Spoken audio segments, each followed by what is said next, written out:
Chapter 1. Ruby. She hurtled to the ground at beyond lightning speed. She had only just been in the hidden vampire realm trying to urgently make her way back home to her clan, after having been rudely taken by her sire Aidan's evil brother, Rhys. He had come along and picked her up and taken her to the darkness, where he and he alone ruled over it. A horrible, just a horrible part of the vampire realm that no one with any sense wanted to go to, thinking that she was his fated mate as she smelled to him just like her, ignoring her cries that she truly wasn't. She didn't even like men in that way, and especially not demented, muscular, angry ones who wouldn't listen to a single word that she said. Still, he had grabbed her kicking and screaming and had taken her to his home. But, having been with him in his magically darkened castle, she knew that she had to have gotten away from him before he killed her. He gladly would. She was surprised he hadn't already, for he was sick and twisted, half by nature, half by his own blood brother banishing him from the rest of the realm. But then a glimmer of hope shone through the sky, because he had then found his real fated mate after years of searching for her. This had held him back from any anger that would be aimed at Ruby's shaking way. Instead, agreeing to let Ruby go if his conflicted mate would stay with him, which she had, the poor thing, because who would want to be mated to that? Examining herself, her wings seemed to be damaged, she could see as she fell through the early morning sky.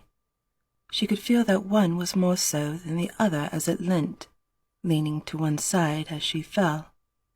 You see, vampires, invisible ones like her, could heal anything except from decapitation and being set on fire for a long period of time. That would turn them into dust, and hence there was no coming back from being dust, was there? Nope. Dust was dust, and she usually liked being immortal, only messing the earth and not the weak-like state of being human, getting the power back that was taken away from her. But the wings of a vampire were much more fragile than the rest of the body was. They took a lot longer to heal than the rest of the body did, which was kind of stupid in her view, really, as they needed them to do their soul collection work.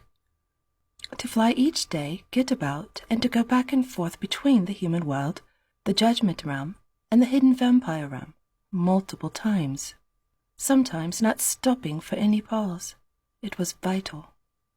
In exchange for immortal life, once they reached their last breath, they were requested to collect souls and to then take them safely off to the judgment realm for the soul's final judgment by a secret higher entity. But they couldn't do that with damaged or broken wings, could they? Obviously not.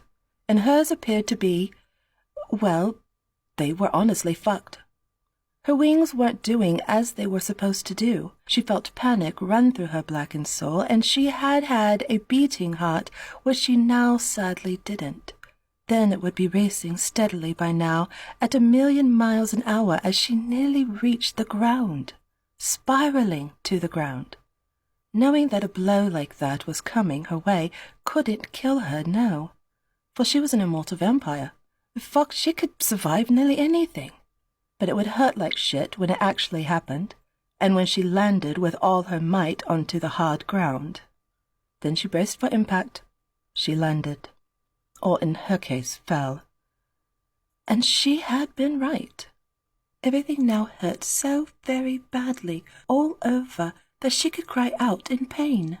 For her head to the tip of her toes, there was nothing left behind without pain behind it. Before this, it had only been her charred hand and wrist from when an angry Rhys had thrown a fireball right at her as she tried to escape him, wanting to make her suffer in every way possible. Now it was everything, and it appeared that she was no longer alone. Peachy. Hello? Are you okay, love? A shaky voice called out to her with a hint of a tremble. Wow, a musical voice. Ruby dared not open even a single eyelid to see.